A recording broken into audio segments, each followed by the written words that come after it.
Bueno, semana de mucha incertidumbre en la República Argentina, en los barrios también, por supuesto. En nuestras asambleas estuvimos discutiendo mucho sobre, bueno, qué va a pasar el año que viene, ¿no? Con la nueva gestión de Javier Milei, el electo presidente, o el presidente electo, mejor dicho, que, bueno, cómo va a ser la economía, el bolsillo del trabajador y la trabajadora. Porque, bueno, viste como, no sé si a ustedes les pasa esto de los presidentes que de repente le echan la culpa al gobierno anterior, es algo de costumbre, ya no nos sorprendería si el año que viene Javier Milei dice que todo lo que suceda es culpa del gobierno de Alberto Fernández o el kirchnerismo en este caso, y obviando, ¿no?, que en el medio estuvo el presidente Mauricio Macri también. Pero bueno, para comprender un poco algunas definiciones nos comunicamos con la doctora en Desarrollo Económico, Julia Estrada, directora también del Banco Nación y del Centro de Estudios de la Política Argentina. Julia, buenas tardes. ¿Cómo están? Buenas tardes. Gracias por atendernos esta tarde de sábado. Sabemos que, bueno, estás a pleno siempre. Realmente nos parece importante que nos atiendas para comprender algunos conceptos, ¿no? Sobre todo. Se habló mucho de la estanflación, ¿no? Altas tasas de inflación en paralelo de altas tasas de desempleo, digamos, en manera criolla, podríamos decirse. ¿Qué herramientas tenemos para evitar que pase eso, Julia? Bueno, en primer lugar, hay que retomar cuáles son las declaraciones del presidente Javier Milei, electo, pero también hay que diferenciar lo que dijo que va a hacer de el accionar concreto a partir del día que asuma. Claro. Es decir, no estamos hablando de lo que esté ocurriendo ahora, sino que estamos hablando del anuncio que él hizo en relación a las políticas que va a tomar, que todavía no tomó. Lo digo porque vamos a tener que estar en tiempo real analizando minuto a minuto lo que ocurra. Claro. Javier Milei claramente tiene un programa que no contó con tanto detalle cuando le tocó ser candidato, porque yo recuerdo que el debate de la dolarización, cuando él la plantea, se da en la sociedad porque muchos argentinos y argentinas creyeron, se ilusionaron con la posibilidad de vivir mejor, de ganar más, de ganar en dólares. Por ende, decir que la inflación va a crecer no fue algo que él dijera en la campaña, sino al contrario, dijo va a haber una economía dolarizada y vamos a terminar con la inflación. Ahora lo primero que hace es decir vamos a tener 20 meses de inflación y habla de la emisión monetaria rezagada.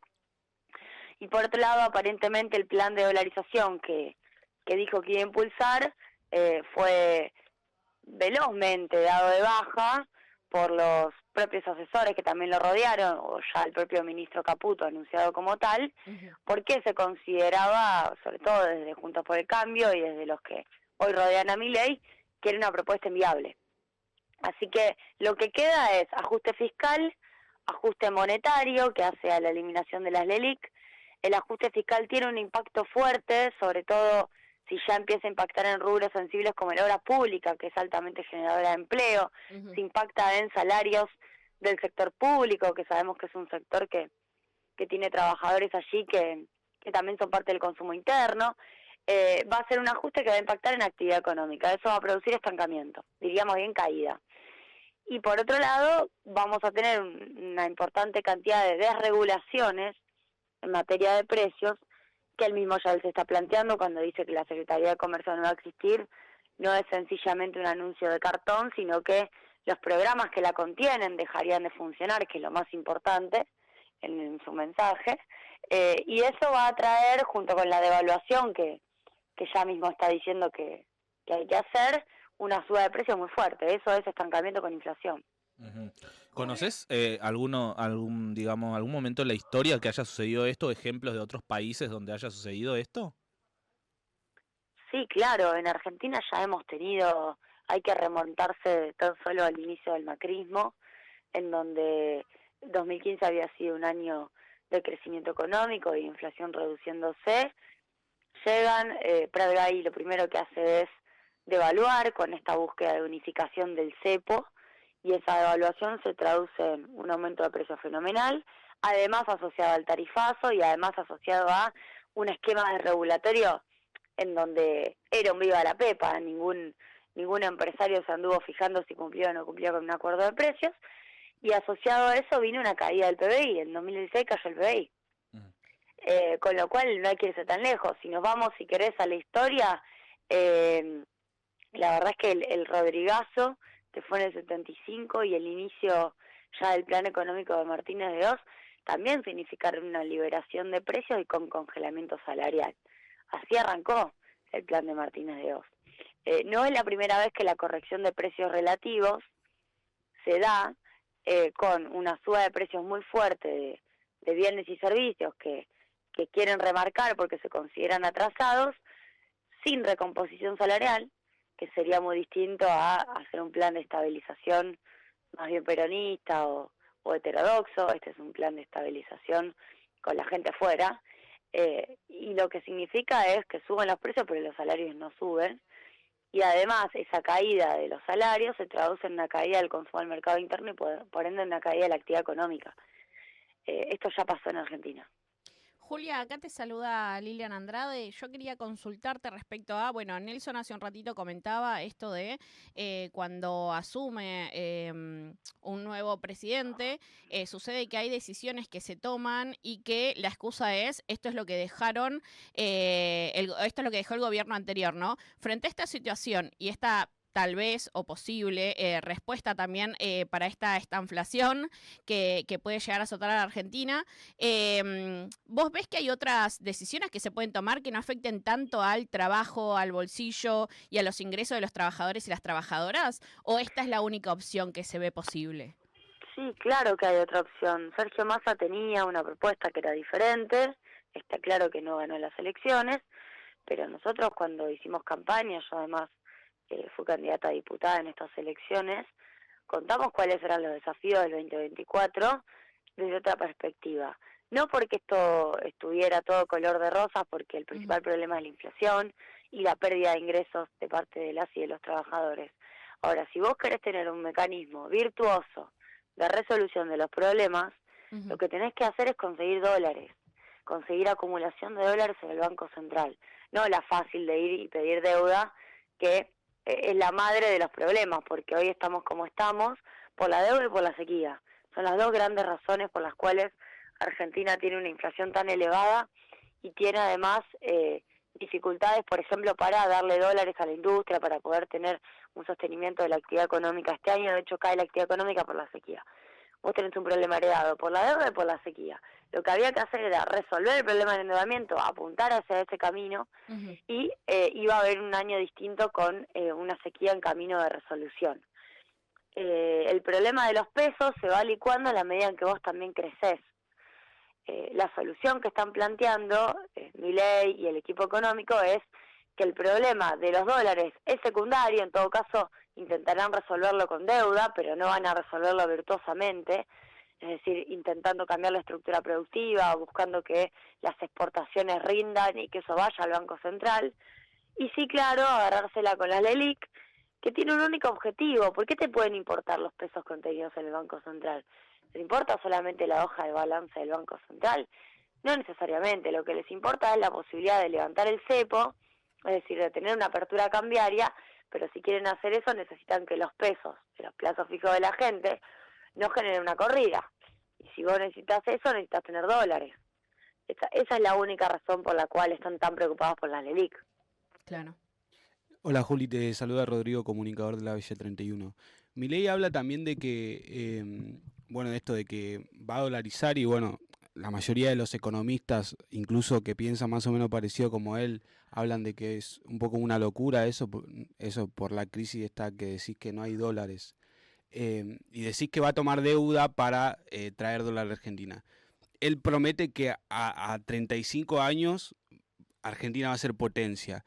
¿Cómo puede decir eso si a la vez estamos viendo que Argentina, con la deuda más grande de la historia, que la tiene y la sigue teniendo, ¿cómo puede tener la caradurez de prometer eso? ¿Vos creés que él realmente cree que puede solucionar o que simplemente son falacias y lo dice porque está respondiendo a intereses económicos que le convienen a él nomás? Está buena la pregunta, Rodrigo, está bueno el análisis. Mirá, ellos tienen un marco teórico diferente al nuestro. Y también tienen una Argentina en la cabeza distinta a la nuestra, a la que tenés vos, a la que tengo yo. Cuando uno piensa en que la Argentina, digo, si a cualquiera de ustedes yo les digo, ¿cómo creen que la Argentina puede ser potencia o puede ser un país importante en los próximos 20 o 30 años? Seguramente a muchos se les cruce por la cabeza, a mí al menos se me cruza por la cabeza la posibilidad de que Argentina tenga más soberanía, tenga más manejo de los recursos, seamos no solo un país primario exportador, sino también un país industrial, un país cuyos científicos sigan siendo los que crean patentes, los que crean vacunas. Es de la única manera que yo pienso la expansión de nuestro país. Y con más derechos, con mejor salud, con mejor educación. Bueno, para Milei y para quienes hoy les toca estar en el gobierno, esa no es la manera de ser potencia. La manera de ser potencia es siendo colonia, es decir, teniendo socios comerciales alineados ideológicamente con Occidente, con el liberalismo, por eso sus primeros viajes son a Estados Unidos e Israel, y quieren salir de los BRICS, que para mí había sido un gran paso y ojalá podamos evitar salir de los BRICS. Y lo que están pensando es cómo Argentina puede ser la mejor socia, pero una socia pasiva, es decir, la mejor empleada de los países desarrollados. ¿Qué les podemos dar que a ellos les sirva? ¿No? ¿Qué podemos hacer nosotros para que los argentinos vivan mejor? Entonces, ser potencia, la verdad, es para mí en ese contexto es ser colonia. No están pensando en una Argentina fuerte, están pensando en una Argentina entregada a los planes de Estados Unidos. Y también, obviamente, tienen aliados a nivel global que piensan lo mismo, con lo cual se produce un alineamiento de objetivos, algo que siempre al peronismo le costó mucho.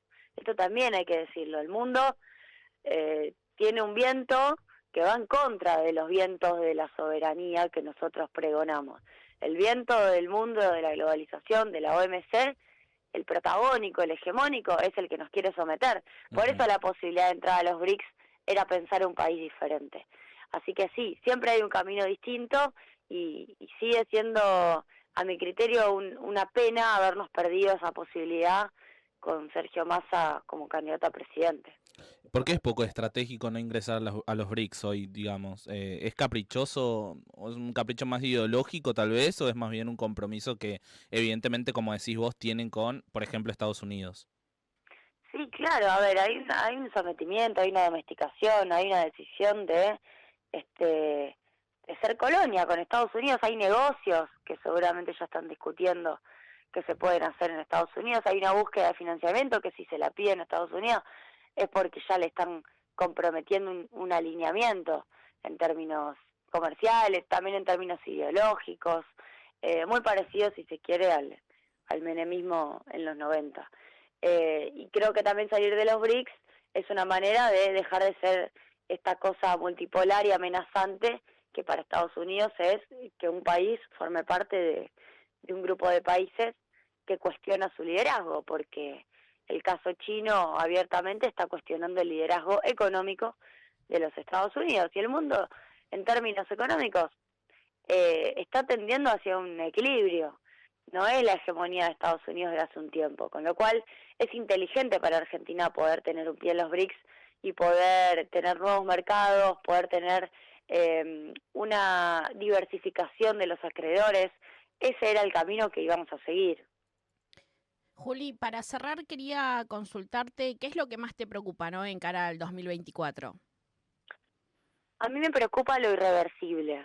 Me preocupan aquellas reformas, ya sea que logren en el Congreso pasarlas o que las hagan por decreto, que luego sean muy difíciles de revertir para nosotros, el campo nacional y popular.